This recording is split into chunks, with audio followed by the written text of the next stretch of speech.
Hey, welcome back, and today we are doing the Asylum, and I think I was kind of debating here to put speed, but then I was like, no, it's just whatever. Haste basically does the same thing, but a lot better. But this level... You generally don't seem very satisfied with the cards in this game. There are a lot of really good ones, it's just that the ones we've just gotten as of late have not been great. But anyway, this level condition is that we can only use the Painkiller weapon. And this level is very, very well designed around it.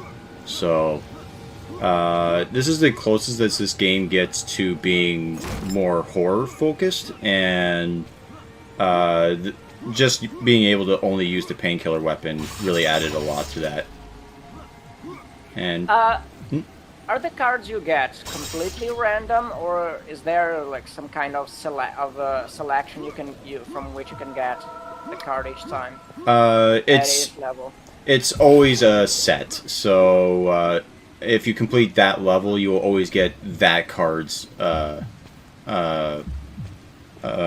card, for example. So whenever you do the 100 souls challenge, you will always get speed. Oh. Okay. Anyway, the first enemy we run into are these ghosts, which we cannot kill, so we just have to avoid them. So that is unfortunate. It's just you cannot kill them in general, or you cannot kill them with this weapon? You cannot kill them, period. And our first enemy are these quadriplegics. They crawl around and then do a lunging jump at you, and it's very hard to tell if they're dead or alive. And part of their crawling is that they can crawl on the ceiling.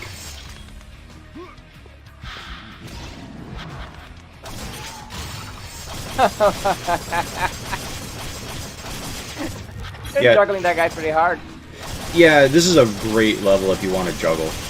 But what's really weird is that there's very little gold in this level, because really the only breakable objects in this level are fire extinguishers, and fire extinguishers do not drop gold.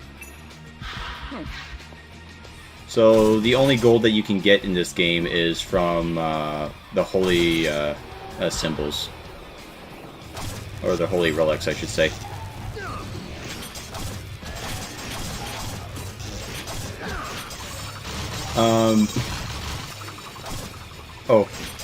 This just reminded me of something, just firing the Painkiller blades like that. Have you ever watched, like, weapon tutorial videos, like how to properly, like, use certain weapons or anything like that? No, but I do enjoy watching videos of people firing weapons, so... I mean, that's kind of similar. Kinda. Kentucky Ballistics is one that I enjoy watching sometimes. Yeah. Oh, and Can't say I've ever needed a tutorial. Sorry, what? Can't say I've ever needed a tutorial on. Well, reason I ask is just because I was just curious as to, like, the proper way to throw, like, a ninja star, for example. And then I was like, hey, you know, what's the proper way of doing it? Because it seems like all the movies and video games and everything always does it slightly different. And I was told that there is actually a genuinely specific way to, like, throw a ninja star.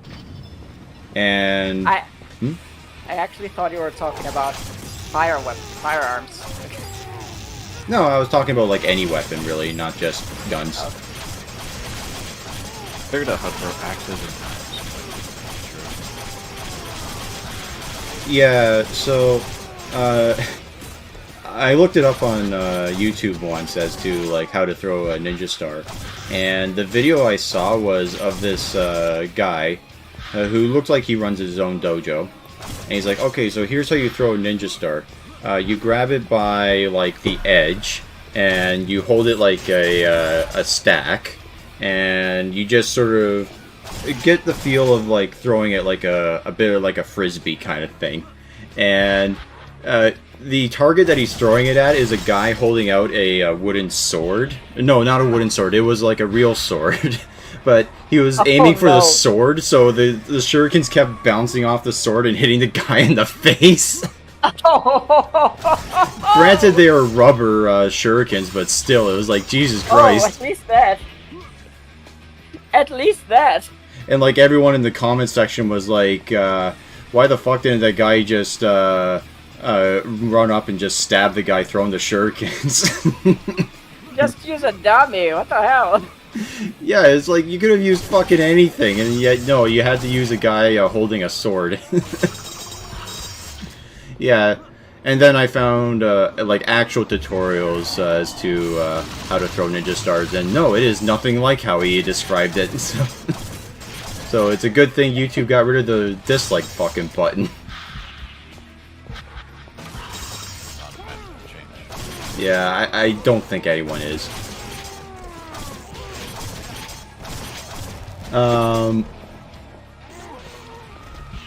Yeah, apparently the proper way to throw a ninja star is to do more of an overhead throw. Similar to how you would if you were like throwing an axe or something. That does make sense. I would imagine that an overhead throw has a more of a. You can probably put more strength into it than with a horizontal throw. Like that, like if you're going with a frisbee. Mm-hmm. Yeah, but that kind of was sort of the reason why I was like, how do you actually throw like a ninja star? Because like all the games and all the like all the games and movies always do it in such a way that like they hold like the ninja stars like in between their fingers and throw like 3 at once kind of thing. Which granted looks cool, but I was like, no, there's no way that's correct. They often throw it like a frisbee. A lot of the stuff that you see like in the logic of firearms and kind of weapons in movies are made much more because they look cool rather than because they have any functionality. Yeah, like there's a lot of people still think that suppressors work like in movies where they just make the sound of this gun. There's like instead of. They actually think it's called. First of all, they actually think it's called a silencer, and that it completely muffles the gun sound. I mean, I think it is called a silencer, though it is correctly called a suppressor. But yeah, it's really the purpose of the thing is to reduce the gun noise to a level that doesn't hurt your ears so much. Yeah. Just doesn't. Sorry, what was that? It's harder to pinpoint where it's coming from. Mm-hmm. Yeah. But I think mainly if you fire it with a suppressor, it's not gonna be so aggressive on your eardrums. Yeah. Although I imagine shooting it in an enclosed space would still not be very fun. Yeah, but my favorite. Yeah, my favorite. Anyway, I was just gonna say my favorite movie trope that always happens is when someone's holding a gun and they want to show that they're being extra serious, so they cock the hammer. Sorry, what? You know, it's a trope in movies where they hold a gun to someone and it's like, I want you to do this. And the reason to it, though, when you cock back the hammer, it reduces the weight. Mm-hmm. Yeah, so like it was. Yeah, like there's no reason for it, and the only I think the only guns that you needed to do that for were like the old Wild West guns, right? It's only required for single action. Yeah, so I don't know. That one's like my favorite trope, is just because it's just silly. Cal's taking the opportunity of this episode to just flex on us because of his ability to actually own guns. Have seven. Yeah, I mean, I wouldn't mind getting one at some point, but, you know, living in Canada, it's, not easy. But, that was, the end of the level. For some reason, I don't get the secret, the one secret that's on the 3rd floor.